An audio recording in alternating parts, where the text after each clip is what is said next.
Saudara-saudari, selamat berjumpa.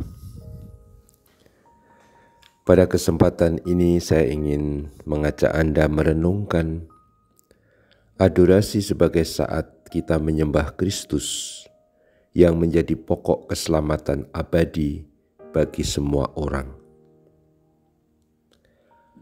Kata-kata Yesus Kristus sebagai pokok keselamatan abadi bagi semua orang ada pada kitab Ibrani bab 5.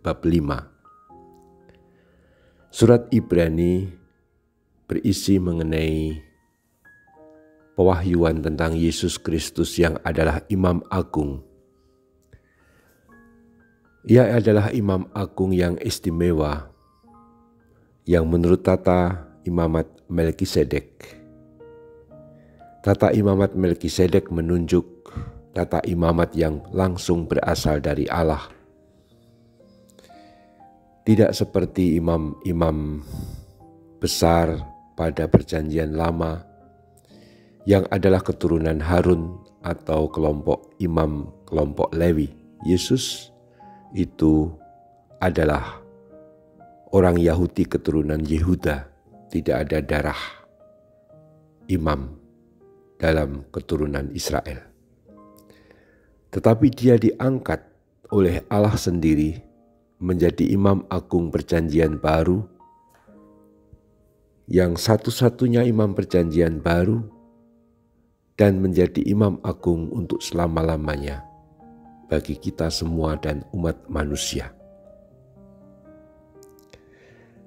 Kekasan Yesus sebagai imam agung adalah dia seorang imam agung yang disebut dalam kitab Ibrani itu turut mengalami suka duka hidup manusia yang dibelanya, yang diantarainya kepada Allah. Surat Ibrani mengatakan dalam hidup Kristus sebagai manusia, Kristus telah mempersembahkan doa dan permohonan dengan ratap tangis dan keluhan kepada Dia yang sanggup menyelamatkannya dari maut. Dan karena kesalehannya, Ia telah didengarkan. Tidak seperti imam-imam perjanjian lama yang mempersembahkan kurban untuk dosanya sendiri dan dosa umat. Kristus yang tidak punya dosa mempersembahkan dirinya sebagai kurban untuk penebus dan silih bagi dosa-dosa manusia. Dan dia mengalami penderitaan yang jauh lebih hebat dari manusia pada umumnya.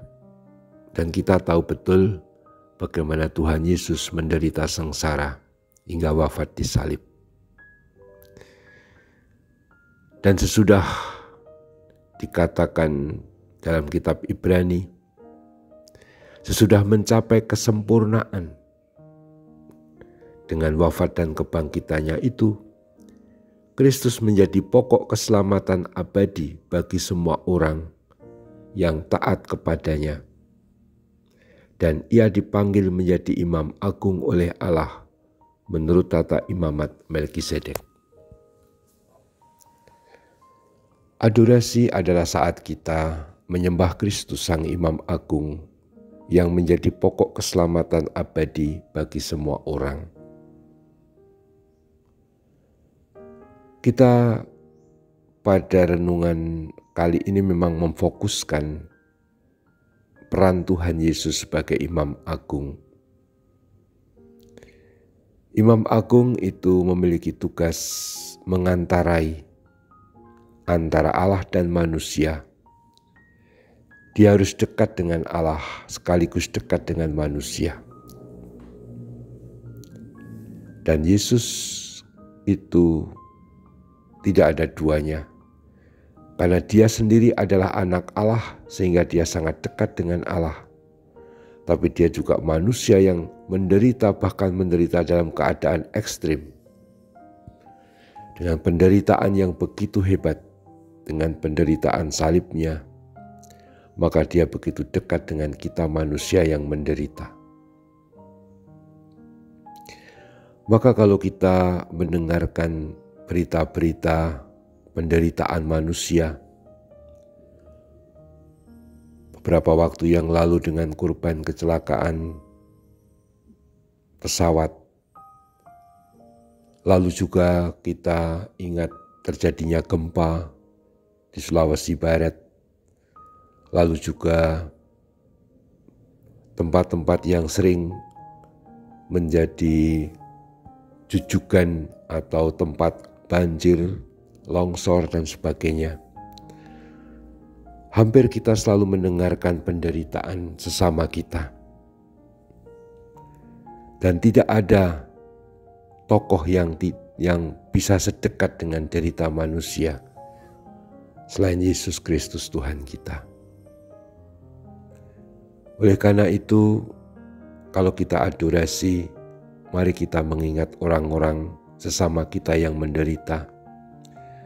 Entah karena korban kecelakaan, korban bencana alam, tapi juga orang-orang yang menderita karena sesamanya, karena penderitaan karena keluarganya, penderitaan karena kemiskinan, penderitaan karena macam-macam hal dalam pekerjaan, dalam persahabatan, ya. Semua itu ditanggung oleh Yesus Kristus dalam penderitaannya di salib. Dan kini Dia, Kristus, menjadi pokok keselamatan bagi semua orang ini, termasuk bagi orang-orang yang tadi kita sebut sebagai korban bencana, korban dari macam-macam peristiwa yang membuat menderita, bahkan meninggal. Kita mempercayakan nasib semua orang, saudara-saudari kita yang menderita tersebut, termasuk yang meninggal, kepada Kristus, Sang Pokok Keselamatan abadi bagi semua orang. Kata semua orang menunjuk tiada seorang pun yang dikecualikan untuk diselamatkan. Semua diselamatkan oleh Kristus. Bahkan orang yang tidak seiman, seagama, semua termasuk orang-orang yang diselamatkan Kristus. Marilah kita lanjutkan adorasi sambil percaya bahwa semua orang itu mendambakan keselamatan dari Kristus. Terpujilah Tuhan kita Yesus Kristus untuk selama-lamanya. Amin.